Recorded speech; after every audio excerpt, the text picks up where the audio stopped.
नमस्कार दोस्तों, स्वागत है आप सभी का मेरे YouTube चैनल एस्ट्रोलॉजर एमजे में। दोस्तों, जैसा कि आप सभी जानते हैं कि अभी तक हमने वास्तुशास्त्र का पंच तत्व से संबंध में वायु तत्व, अग्नि तत्व, पृथ्वी तत्व और नभ तत्व के बारे में चर्चा करी। आज दोस्तों हम बात करने वाले हैं पंच तत्व के आखिरी तत्व जल तत्व के बारे में, जिसका संबंध हिंदू धर्म के अनुसार हमारे पैरों से होता है। दोस्तों, जैसा कि आप सभी जानते हैं कि पृथ्वी पर जल एक महत्वपूर्ण तत्व है। जल से ही जीवन है और जल से ही प्राणी और वनस्पतियों की उत्पत्ति होती है तथा कोई भी जल के बिना जीवित नहीं रह सकता। पर्यावरण की गर्म वायु ठंडी होकर जल के रूप में परिवर्तित हो जाती है और निस्संदेह उसी से बादल बनते हैं। इन बादलों से जल मिलता है, जिससे वर्षा होती है, जिससे नदियां, झीलों तथा समुद्र में जल संचित होता है। इसके साथ ही साथ दोस्तों, जल में एक अंश ऑक्सीजन का भी होता है। जल ठंडा होकर ठोस का रूप ले लेता है और जिससे बर्फ बनती है। जल का गर्म तेजस रूप वाष्प बनता है जो गैस का रूप ले लेती है।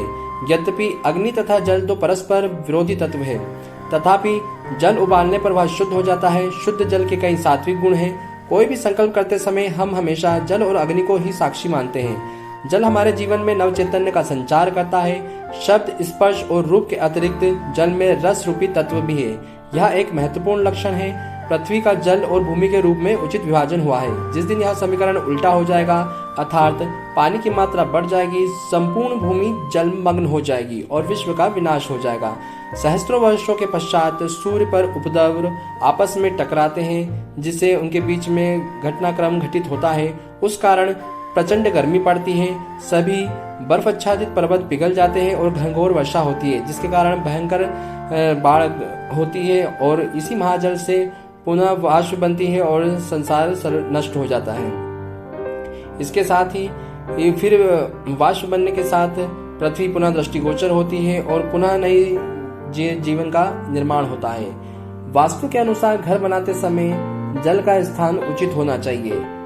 जल घर में हमेशा शुद्ध दिशा में होना चाहिए, चाहे वो पानी का नल हो, कोई भी जल संग्रह हो या छत पर बनी हुई पानी की टंकी हो, हमेशा सही दिशा में होना चाहिए।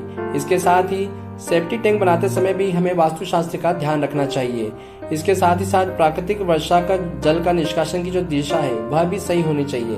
तो दोस्तों, आज के लिए इतना ही। यह था हमारा आखिरी तत्व पंच तत्व का, और इसके साथ ही हम आपसे विदा लेते हैं। हमारे चैनल पर बने रहने के लिए इसे लाइक, शेयर और सब्सक्राइब करना ना भूलें। दोस्तों, जय सिया राम, जय हिंद।